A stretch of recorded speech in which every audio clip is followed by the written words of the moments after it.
Seorang penduduk yang dikatakan kurang waras, secara tergesa-gesa pergi ke surau pada pukul 10 pagi, lalu melaungkan azan. Penduduk kampung mendengar azan di luar waktu mula rasa pelik lalu semuanya bergerak ke masjid untuk menyiasat. Selepas melihat orang gila itu azan, ketua kampung menjerit, "Hoi, sekarang pukul 10 pagi ni azan solat apa? Zuhur pun belum masuk." Orang gila menjawab, "Tadi azan yang betul pukul 6 pagi ada 5 orang je datang. Ni azan yang salah sekampung pula datang." Penduduk kampung terdiam.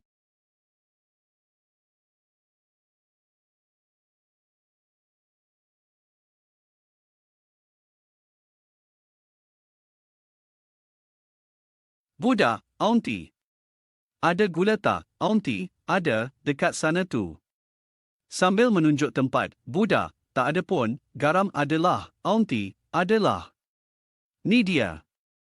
Sambil mengambil bungkusan dari rak yang bertulis garam, budak, aunty. Saya nak gula bukan garam, aunty, gula lah ni.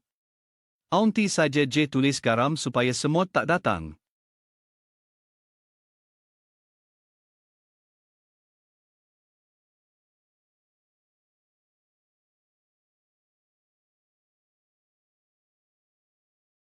Di sebuah surat khabar terdapat iklan kerja kosong yang tertulis seperti berikut, peluang pekerjaan, anda lulusan University _College, anda punya kemahiran, pernah mengikuti kursus komputer, mahir berbahasa Inggeris, tapi masih mengganggu, carilah kerja.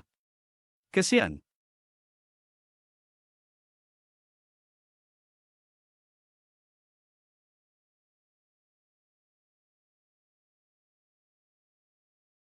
Seorang guru lukisan sedang melihat kertas lukisan milik pelajarnya yang paling malas. "Cikgu, lukisan apa yang kau buat ni abu, kosong je."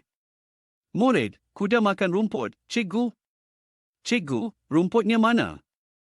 "Murid, sudah habis dimakan kuda, cikgu, cikgu, habis tu, kudanya mana?" "Murid, sudah pergi, cikgu." "Kalau rumputnya sudah habis, buat apa kuda tu masih di situ?"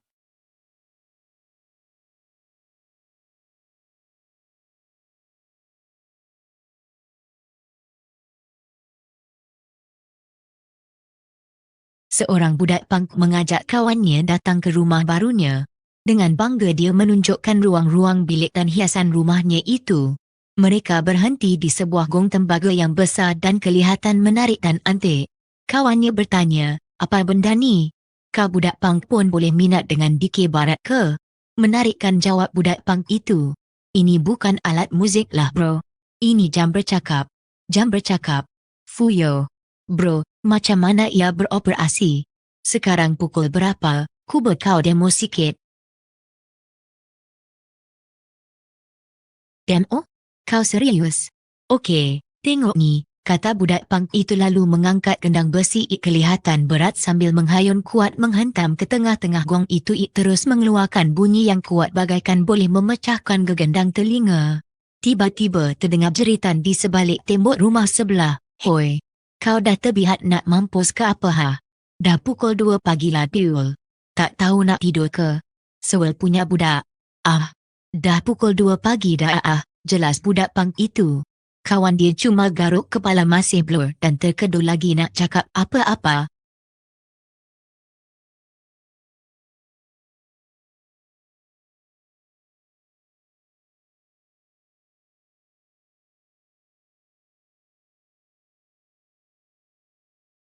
Di dalam sebuah bas duduk seorang pemuda dan seorang nenek. Si nenek memicit-micit kepalanya, "Kenapa nenek?" "Pening ya?" tanya pemuda tersebut. "Ya nak, rasanya kepada pening, perut mual, rasa macam nak muntah," jawab nenek. "Oh, ya nak, bolehkah nenek melihat muka kamu sebentar?" Pemuda itu terkejut tapi kemudian tersenyum. "Boleh nek, tapi kenapa?" Si nenek menjawab, "Biar muntahnya lebih cepat."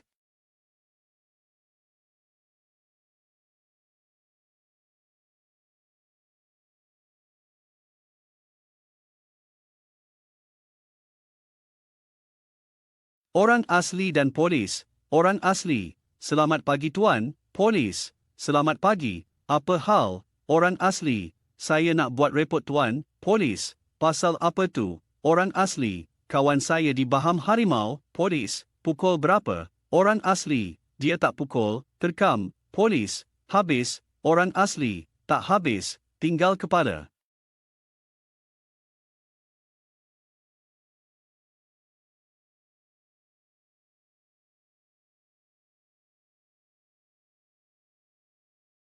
Bidin melihat rakannya, Wafdi, sedang membuat kopi, kemudian memasukkan sebutir ubat Panadol ke dalamnya. Dengan keheranan Bidin bertanya kepada Wafdi, "Bidin, kenapa masukkan Panadol dalam kopi tu?" "Wafdi, kopi ni panas, bagi Panadol, kurang sikit panas dia."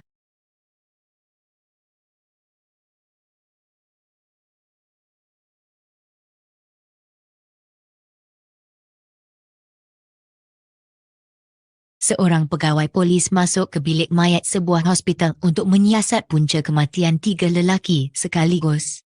Selepas memeriksa mayat-mayat itu, dia bertanya kepada penjaga bilik berkenaan. "Polis, mengapa ketiga-tiga mayat tersenyum?"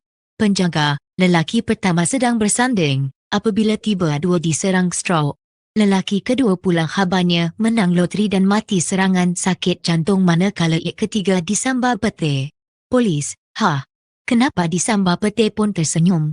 Penjaga, "Masa tu dia ingat orang sedang ambil gambarnya."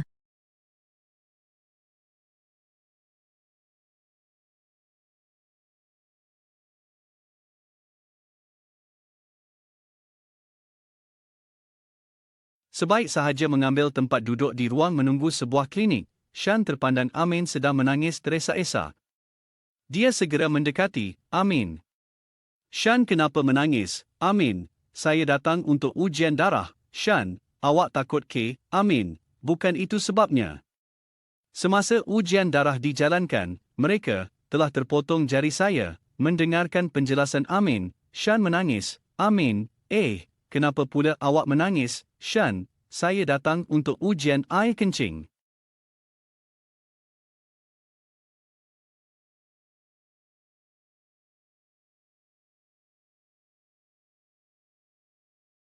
Ada seorang ayah dari kampung laut menulis surat ke anak dia yang ada di penjara Kajang kerana tuduhan memiliki senjata api dan bom tangan ketika perhimpunan di Dataran Merdeka dahulu.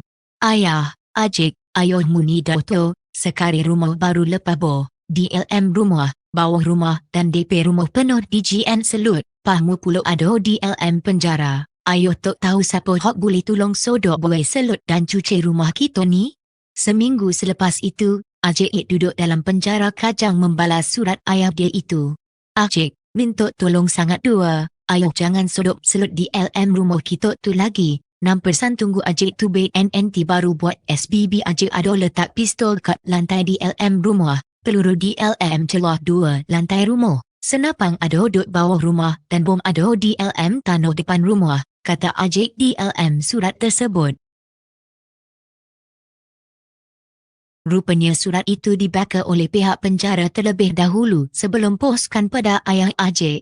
Maka keesokan harinya setelah ayah dia terima surat itu, datang 2 lori tentera, 1 trak polis unit bom dan 2 lori bomba. Tanpa banyak bicara mereka segera menggeledah, menyodok selut dan mencuci sekitar rumah ayah Ajik itu untuk mencari senjata api dan bahan letupan. Setelah seharian mereka mencari dan mencuci, mereka pulang DGN rasa hampa SBB tidak jumpa barang dua tersebut hingga ke celah 2 lantai rumah dikorek namun tidak juga jumpa peluru seperti apa yang Ajik bagi tahu ayahnya. Selepas kejadian itu ayah Ajik hantar surat semula pada Ajik. "Ayah, Ajik, masa ayah terima suratmu hari tu, ada 3 lori tentera, polis dan bomba meri rumah dan oyak nak cari senjata dan bom dalam, bawah dan depan rumah kita, sampai kau malam pulak 2 tu buat hijau tapi tak jumpa pas sudah, selut di LM rumah kita pun dah tak do dan bersih siram ko bomba baru ni. Dan lo ni ayuk nak tanya lagi kapa hak ayo nak buat pulak ni?" Ajik pun membalas surat tersebut. "Ajik, ayo, kalau rumah dah bersih daripada selut tu, ayah tulis surat so lagi oyak terima kasih dengan mereka terutama pegawai penjara hok baca surat hok Ajik hantar kor ayah hari tu."